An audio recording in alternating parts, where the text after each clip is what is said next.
College stripper journals, branding, beyond Thunderdome. Branding is all the rage now. A company's or person's image, their public persona, is as carefully managed as is their actual product.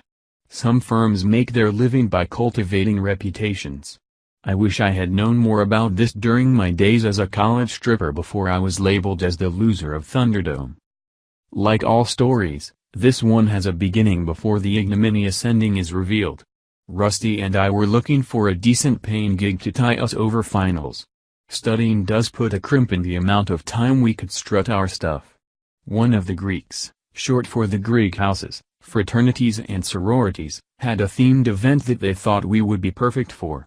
Consider that we are just hard-working skinny white guys. There wasn't much going in our favor aside from ambition and the willingness to shake what we had.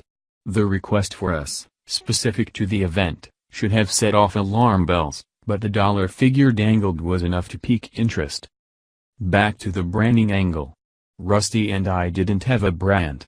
Yes, we were known for the ABBA tribute strips, but having one set that featured the anthem Dancing Queen did not make for a brand. If anything, we were the typical college stripping group. Translation: poor students working with what nature gave us. We would arrive in Rusty's orange 1978 AMC Matador station wagon.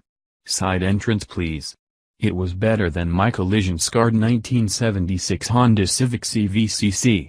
Out of the spacious back seats would come our backpacks accompanied our JVC boombox, our big splurge of the cooperative enterprise. That thing stood 3 foot high. Add to this the skinny white guy angle, and I am not kidding about skinny, and we were just a boom, shake, and bake brand. The dance organizer, probably now working in Hollywood as a big-time producer, had grand ideas for the event. A group of pledges had finished their shakedown. The Greeks wanted to gift them with a down-and-dirty contest-themed celebration. This wasn't unusual, the part about our providing entertainment for survivors of the Greek gauntlet. The weird part began when we were asked to leave Boomer, our pet name for our JVC sound system, at home. They also requested that we bring a set of clothes that we didn't mind having ripped up. I'm sure our faces expressed concern, so the generous largesse was again mentioned. They asked if we had seen the recent movie Beyond Thunderdome. We hadn't, which probably was for the worst. The night of the event arrived. Rusty and I arrived at the columned house.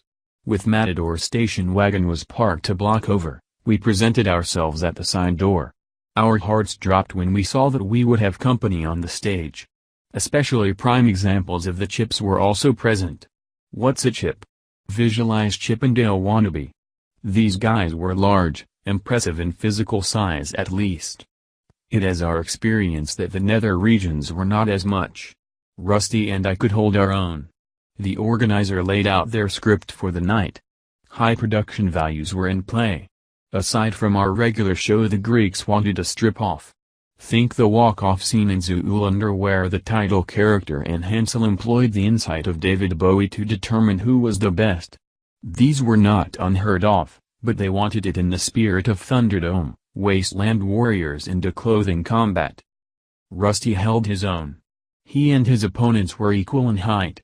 Rusty's lack of bulk was compensated for in his wild beard, giving him the visage of Rasputin at his most mad. The Chip was crushed as the other trait shared with Rasputin was revealed, unequal proportions manifest as the Tina Turner pounded out the words from Out of the Living on the Greeks' superior sound system. My turn was next. I stepped to the Thunderdome with clothing that had been ripped to convey post-apocalypse menswear. We don't need another hero began as the Chip and I discarded our ravaged garments. He would remove one. Then I would. Flourishes and menacing grimaces were employed. I attempted to emulate Rusty in his victory.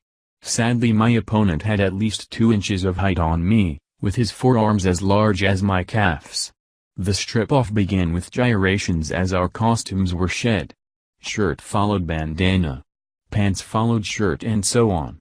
I hoped and prayed that the final reveal would even the playing field as the fruits of our birth were on display. The moment came and went.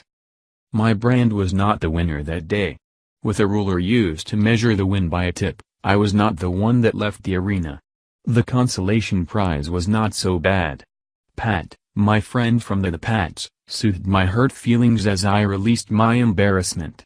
The night ended with yet another Greek taking advantage of Rusty and my good graces. We trooped to the Matador and drove into the early morning. I was branded, at least for a short time, as the loser of Thunderdome. I still can't watch that movie without flashbacks. I feel better now, content with the knowledge that I don't need Thunderdomes to measure who I am. My brand is me, ready for the world to see.